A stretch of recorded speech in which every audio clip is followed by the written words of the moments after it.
Welcome to Forbidden Texts. What you are about to see may shock you. It may surprise you, but will definitely challenge everything you thought you knew. Stick around until the end to discover the forbidden knowledge that they don't want you to have.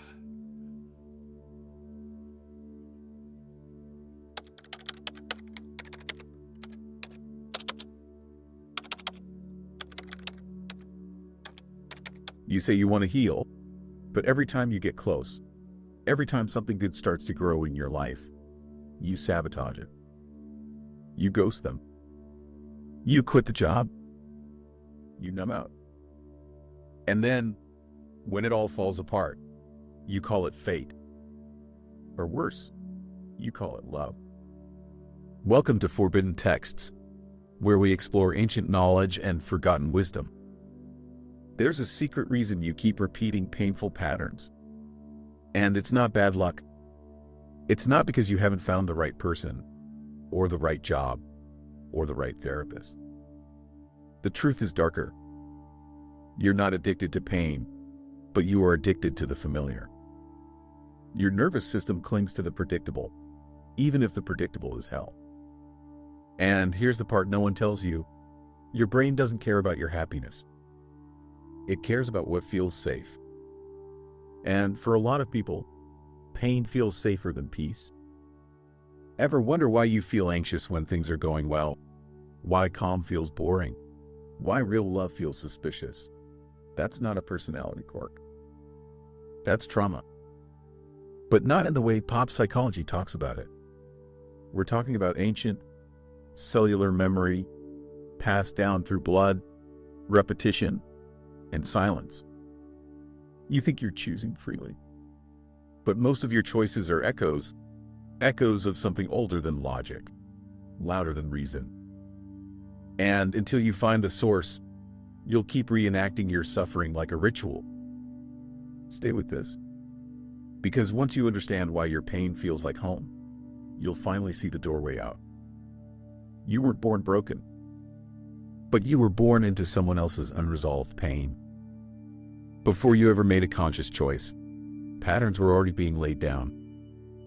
Not with words, but with tone, silence, tension. Your nervous system learned everything it needed to survive long before you could speak. And what it learned wasn't truth. It was adaptation. If love meant unpredictability, that became your definition of connection. If safety meant staying quiet, you learned to swallow your needs. If attention came with anger, you learned to chase it anyway. You didn't decide these things. They were installed. And here's where it gets worse. The body keeps score, but it also keeps habits. Emotional responses become grooves in the mind, ruts you fall into without even noticing. The same fight, the same withdrawal, the same ache after it ends. Every single time. You ever look back on something that hurt you and realize you knew it would end like that, but you did it anyway? That wasn't stupidity. That was familiarity. Your system has been trained to seek out what it understands, even if it costs you your peace. Because to a nervous system trained in chaos, calm feels like death. You think you're being drawn to what you want, but you're being pulled back to what you survived. And unless you bring that into the light, it will run your life while you call it destiny. What if I told you your most destructive patterns aren't random? They're rituals, designed by a younger version of you, to keep you from feeling something you weren't ready to face. You're not just repeating behavior. You're trying to complete an emotional circuit, to finally win the love that was withheld, to finally fix the unfixable, to finally stop the story before it ends in pain. But that story never ends. It loops. It always loops. And the longer it goes unexamined, the more it convinces you that this is all life has to offer. But it isn't. There's a reason you're here. There's a reason this is starting to make sense. Keep going. You're closer to it than you think. You can't think your way out of this. You've tried. You've journaled, rationalized, analyzed every conversation, every decision, every breakup. You've told yourself it won't happen again. You've promised to do better. But then it happens again, almost like you're possessed. That's because the part of you that's in charge doesn't speak in language. It speaks in memory, in feeling, in instinct. This is your subconscious, and it runs the show. Imagine a theater where your conscious mind is the actor on stage. Confident, logical, full of plans. But backstage, behind the curtain, that's where the real decisions are being made. Set design, lighting, script changes, and if what's backstage is chaos, no matter how much you rehearse, the play always collapses. You've probably had moments where you knew better, but still went back. Still picked the fight. Still chased the person who couldn't love you. That's not weakness. That's programming. Your subconscious doesn't care what's good for you. It cares what matches the internal blueprint. And here's the hard truth.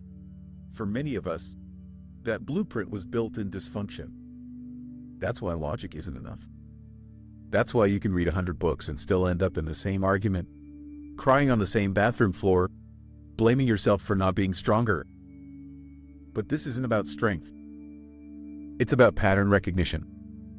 Because once you see the blueprint, you're no longer trapped in it.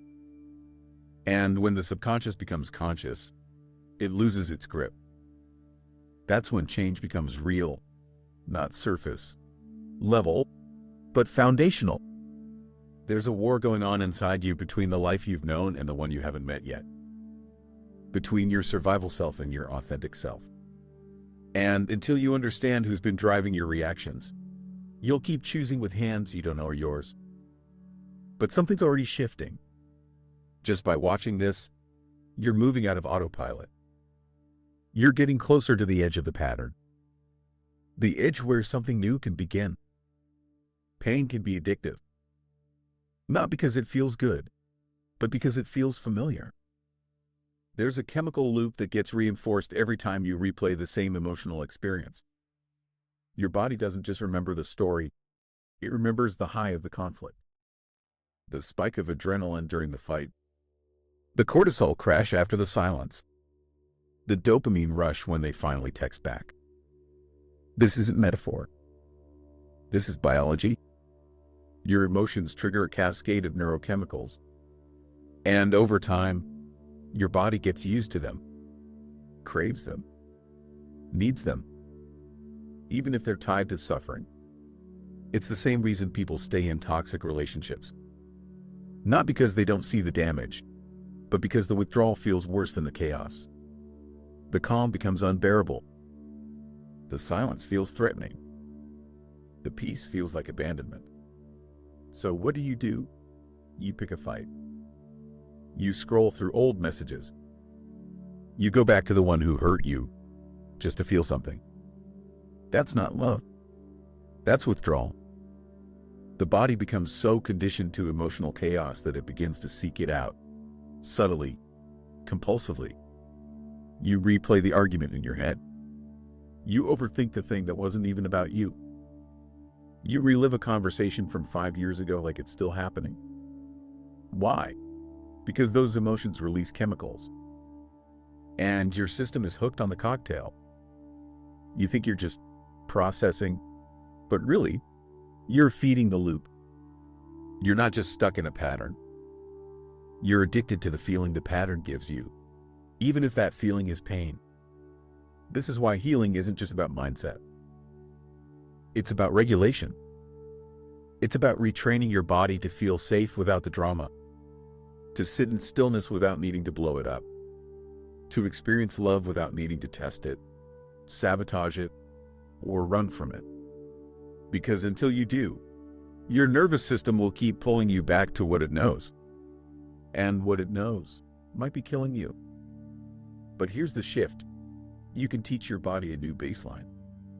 You can interrupt the craving. You can reset the rhythm. Not overnight.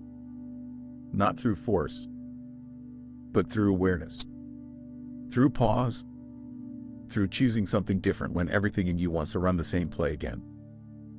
That's not weakness. That's the most powerful thing you can do. And if you've made it this far, you already feel the pull towards something you've never fully known, peace that doesn't feel like numbness, love that doesn't come with pain, safety that doesn't need a price. You're not just breaking habits. You're breaking a biochemical chain reaction. And that changes everything. There's a sound that follows trauma, but it's not loud. It's subtle. It's in the choices you make when no one's watching. It's in the way your shoulders tense when someone raises their voice. It's in the way you brace for abandonment, even when no one's leaving. It's in the silence you keep, even when you're screaming inside. This is trauma's echo. And most of the time, we don't even call it trauma. We call it normal. We call it being sensitive or needy or too much. But what we're really describing is an unfinished experience. A moment that was too big to process, so it got frozen, stored, tucked away somewhere in the body like a time capsule, waiting for the right conditions to thaw. So we repeat it, not because we enjoy the pain, but because on some unconscious level, we're trying to complete it. That's why you end up in the same argument with different people. That's why the boss reminds you of your father. Why your lover triggers your mother's coldness. You're not crazy.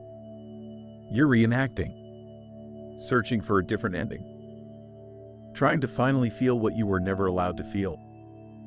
Grief, rage, power, worth. But here's the thing, these patterns don't break themselves. They escalate until they get your attention, until the pain of staying the same becomes greater than the fear of changing. A quick message. This space has become something truly special for many of us. A community of people on a shared journey of spiritual growth, healing, and awakening. Your comments and stories inspire me every day, and it's clear there's so much more we can create together, especially since this path can feel lonely at times. That's why we've created a spiritual space on Patreon, a sanctuary for deeper connection, exclusive content, and meaningful conversations with others from this channel who share your journey. Together, we can build something uplifting, authentic, and spiritually powerful. If this resonates with you and you'd like to be part of something bigger, whatever you're going through, you'll find the link in the description or pinned in the comments. Your membership not only helps support the channel, but also helps grow this beautiful community. Let's create something amazing together. And that's when something opens. Because healing doesn't happen when you force yourself to forget. It happens when you finally allow yourself to remember safely, with your full adult self online, with no one to impress, no one to protect, no story to uphold. The truth is, what happened to you may not have been your fault, but what you do with it now, that's your power. And when you stop trying to fix the past by reenacting it, you open the possibility for something radically different. A life that isn't dictated by ghosts. A heart that doesn't flinch when love gets too close. A body that doesn't mistake peace for danger. You don't need to finish the story the way it was written. You can stop mid-sentence. You can rewrite the ending, or walk away from the book entirely. You've carried enough echoes. It's time to hear your own voice. You think you're in control, that you're making choices, that the chaos in your life is something that just keeps happening to you. But look closer. How many times have you walked right into the same fire, even though you knew how it would burn? How many times have you called it fate, when really, it was a setup? You were choosing freedom. You were reenacting familiarity. This is the illusion of control. The idea that because you're deciding, it must be conscious. But most decisions are reactions in disguise. reactions to wounds, to patterns, to templates burned into you before you ever knew what freedom even was. And here's the trick. Your wounds don't just sit quietly. They pull. They magnetize. That's why you're drawn to people who mirror your original pain. It's not chemistry. It's a reenactment. The subconscious doesn't want resolution. It wants repetition. You're not trying to avoid the pain. You're trying to win the scenario you lost in childhood. The approval you never got. The love that was inconsistent. The safety that never showed up. So you find people who won't give it to you. And you try again. And again. And again.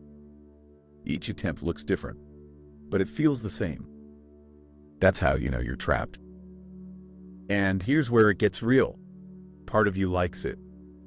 Not because it feels good, but because it feels right. Because your nervous system learned to mistake stress for love, unpredictability for passion, and suffering for meaning. But at some point, the pattern stops being a survival strategy and starts becoming self-destruction. It eats your peace. It drains your energy. It convinces you that joy is temporary, that stability is fake, that love is something you have to earn. And that's the cost of the illusion. The truth, control isn't about managing people or fixing situations. It's about knowing your own triggers so deeply that you stop letting your past pick your present. The moment you stop chasing closure from the same type of wound is the moment you start stepping into real power. Not power over others, but over yourself. The kind of power a network error occurred. Please check your connection and try again. If this issue persists, please contact us through our help center at help.openai.com. Retry everything changes the moment you see the pattern. Not intellectually. Not as an idea you nod along with while watching videos like this, but when you feel it. When the loop shows up, and instead of stepping into it, you pause. Even for 1 second. That pause, that's the beginning of freedom. This isn't about becoming perfect. It's not about never being triggered again, or always reacting with grace. That's not healing. That's performance. Real healing is messy. It's awkward. It's catching yourself mid-pattern, heart racing, palms sweating, and choosing not to send the text. Not to lash out. Not to go silent. Because here's the truth no one tells you. Change doesn't feel good at first. It feels wrong. Like you're betraying something ancient inside you. Like you're walking away from the only language your heart knows. But you have to teach it a new language. Slowly. Repeatedly. One choice at a time. The first time you sit with your discomfort instead of numbing it, you've interrupted the loop. The first time you choose someone kind, even though your body isn't excited, you're rewriting attraction. The first time you stop chasing closure, you've ended a war that's never had a winner. This is the work. This is how the pattern ends. Not with a breakthrough, but with repetition. With consistency. With boring, beautiful, quiet choices. And yes, part of you will mourn the drama. The chaos. The emotional roller coasters that made you feel alive. That's normal. That's grief. Because you're letting go of the only version of love you know. But on the other side of that grief is something different. Something softer. More stable. Not the highs and crashes of toxic intensity, but the steady hum of real connection. The kind that doesn't leave you doubting your worth. The kind that doesn't require pain as proof. You were never meant to stay in the loop. It served its purpose. It kept you safe once. But now it's a cage. And you're standing at the edge of it. The moment you realize you can choose something unfamiliar, something gentler, quieter, realer, that's the moment the pattern starts to dissolve. And what comes next? is yours to shape. You've come this far because something inside you is done. Done settling. Done repeating. Done mistaking survival for living. And here's what you need to know now. Your past isn't a prophecy. It's a map. One you can stop following. One you can rewrite. You don't need to keep proving your worth to people who can't see you. You don't need to keep chasing chaos just because peace feels empty. You don't need to keep reopening the same wound to convince yourself it's real. The cycle ends when you stop negotiating with what hurt you. When you stop romanticizing the struggle. When you stop making excuses for pain that looks like love. There's no applause for healing. No standing ovation when you choose not to explode, not to run, not to regress. But those choices, they're revolutions. Because every time you interrupt the pattern, even slightly, you're telling your nervous system, we don't live there anymore. Every time you stay present when your instinct is to escape, you're building new circuitry.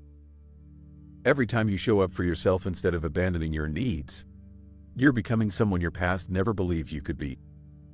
That's not just growth. That's rebellion. You weren't put here to repeat what broke you. You're here to alchemize it, to turn it into something clean, grounded, and true. Not perfect, but honest. Not polished, but whole. It won't always feel good, but it will feel real. And as you start to step outside the loop, as you begin to make different choices, take different risks, you'll notice something. The silence doesn't scare you like it used to. The stillness starts to feel safe. The peace, once unbearable, becomes a home. That's when you'll realize it was never about fixing yourself. It was about remembering who you were before the pattern took over. You don't owe your suffering another second. What comes next isn't more pain. It's possibility. And you're ready for it. You were never meant to survive your whole life. There comes a moment when surviving has to give way to living. And for most people, that shift doesn't come with fireworks. It comes with quiet defiance. Like saying no when you used to say yes. Like walking away without needing closure. Like being alone and not mistaking it for abandonment. These are the moments that recalibrate everything. Because when you stop performing your pain, you start embodying your power. When you stop trying to make someone else heal you, you start remembering you were the healer all along. When you stop chasing love that costs your dignity, you start becoming the kind of person who attracts love that never asks you to shrink. But here's what's most important. It's not too late. No matter how many years you've spent in the loop, no matter how many people you've hurt, no matter how long you've worn the mask, you can step out of it now. You don't have to become someone else. You just have to come home to the self you buried under protection, performance, and pain. This isn't a motivational promise. This is a map back to your own authority. And if it feels scary, good. Because fear shows up at the edge of transformation. That discomfort you're feeling, that tension, that's your body realizing it no longer needs to recreate the storm to feel alive. This time, you don't need to burn it all down to feel something. You don't need to break to begin again. You can start from exactly where you are, wounded, waking, willing. You've carried the weight long enough. The loops, the lies, the love that hurt. Now, you get to lay it down. You get to move forward not because the past disappears, but because it no longer controls you. And somewhere inside you, you already know this is the moment the pattern ends. You'll still feel pain. But now, instead of running, you'll listen. Instead of reacting, you'll respond. Because now, you know, it's not weakness. It's signal. Integration means you don't reject any part of yourself anymore. The part most avoid. The part most never finish. But it's the one that sets you free. Real awakening doesn't look like floating away on a cloud of incense. It looks like standing in the wreckage of your old self, covered in ash, and knowing, I'm still here.